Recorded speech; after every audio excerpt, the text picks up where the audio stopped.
Hey GlamFam, Linwood here, and today I'm going to be showing you how to curl hair with a flat iron. So I've got my mannequin, Catherine, here. She'll be linked in the description box below. I have a flat iron by Cricut. This one here is their friction-free flat iron. It's a pretty fair price flat iron, and it is ceramic, so it works better for finer textures of hair. And the products I'm going to be using today are by Aquage. So I'm going to use a bit of the silkening oil treatment on the ends.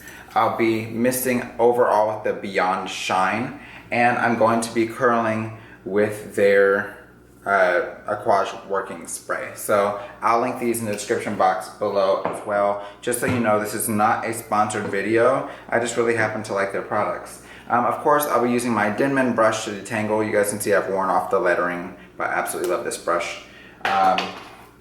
A rat tail comb, and just a couple of clips. Okay, so let's dive on in here. I'm going to be showing you guys today how to do some spiral curls because that's important, and a lot of people don't know how to do them with a flat iron for some reason. So let's get into the nitty-gritty.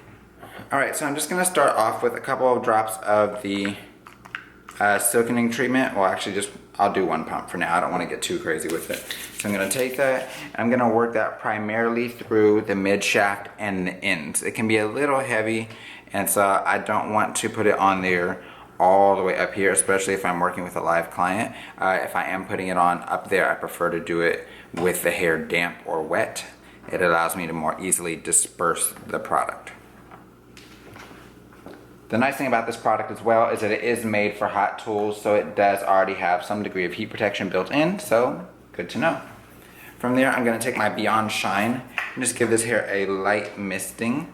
This one I can take a little higher up, so I'm just going to go ahead and just lightly go over the top surface. You guys can see how it just helps the shine without making it look greasy. And I'm just going to open that hair up and do the same thing there. That's literally all we're using. Also, keep in mind, anytime that you are using a spray like this or even a spritz, spray at least a can's distance away from the head, preferably a little further. It keeps you from having like really heavy spots where the hair is just too much. And I like how easily my fingers are going through there now. So basically what that's going to do is going to make it easier for the flat iron to do its job. Just by placing that product on it, it's going to give the hair some slip. Okay? By the way, let me know how you guys are liking Glamtober. Glamtober is amazing. I don't even give you a chance to answer. I am trying my best to make sure that we put out a video every single day in October, which means that this was filmed in September. But I still love you guys, and this one was a highly requested video. Alright, so now that I have that hair completely brushed out, I'm just going to bring this head forward, and we're going to part across the nape. From there, I'm going to go ahead and bring this hair up and clip.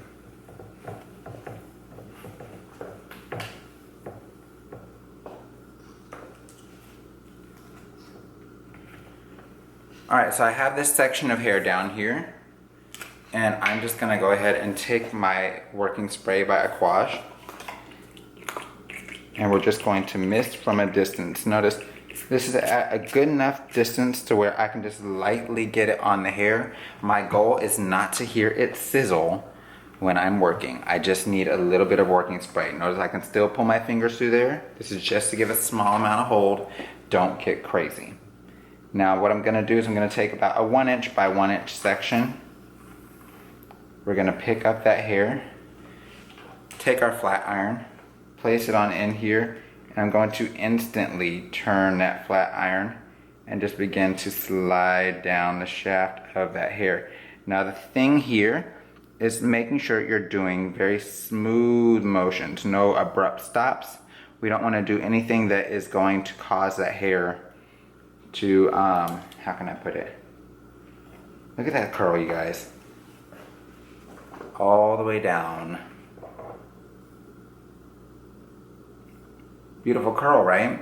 Super simple, but we don't want to do anything where it's like hard motions, things like that. So just keep in mind, every motion that you do is going to be a smooth motion. It doesn't have to be swift, it can be slow. It just needs to be smooth. No stopping and, you know, little turn, little turn, little turn. Give it one good turn and pull down. So place it in, lightly closed, one good turn and pull down. Notice My other hand is just kind of guiding that hair into the iron and allowing me to keep things in the place that they should be. So I'm just going to travel all the way down the shaft of that hair. And then from there, I'm just going to encourage that curl before it cools. And that way those babies cool down in that exact spiral shape that you need. So we're just going to do the same thing with this last piece here. Place my iron, give it a turn, and just gradually and slowly move down the shaft of the hair. Now I will tell you, this is going to vastly depend on the texture of your hair. Your iron should be set to the setting that is required for your hair type. So I will say if you have incredibly fine hair, I would not use anything above about 360 degrees.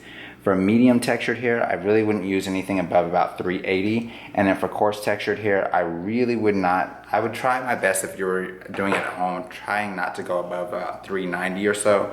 Some people can handle going up to 400, but I feel like once you go over that, it can just get really excessive really quick. So I'm gonna do a couple other rows with this, and I'm gonna switch over into voiceover mode. Okay, you guys, so basically what we're doing here is just continuing the same process. We're lightly missing that hair. Notice I'm combing the product through the hair. I want to make sure it's evenly dispersed before I put any heat on there. From there, giving it a good turn at the scalp, and we're turning it about a good 180 degrees, not a full 360, and then just drag down. We want to encourage that curl and then leave it alone so it can cool. By allowing it to cool, this is what gives your curl time to set and allows it to lock in place. The combination of this and the product that you're using is what causes those curls to last all day long. So don't feel like it's just the product and don't feel like it's just the technique.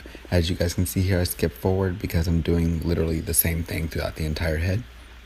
I'm now getting up to the top, and I'll turn her around here in just a moment so you guys can kind of see what's going on. Don't mind my voiceovers. My allergies are acting up. I'm congested, but you know, same old information. But notice anytime I apply product, I'm either combing or brushing it through the hair, and that's just going to disperse it so it's not all in one place, and so we don't hear that sizzle. If you're hearing that sizzle, you've probably got way too much product on the hair. And we're just going to continue this process. I've got very small sections left in the head, and we'll go ahead and get through here. If you learned anything in this video, let me know in the comment box below. And yeah, that's pretty much it. I'm going to come back for the closing now.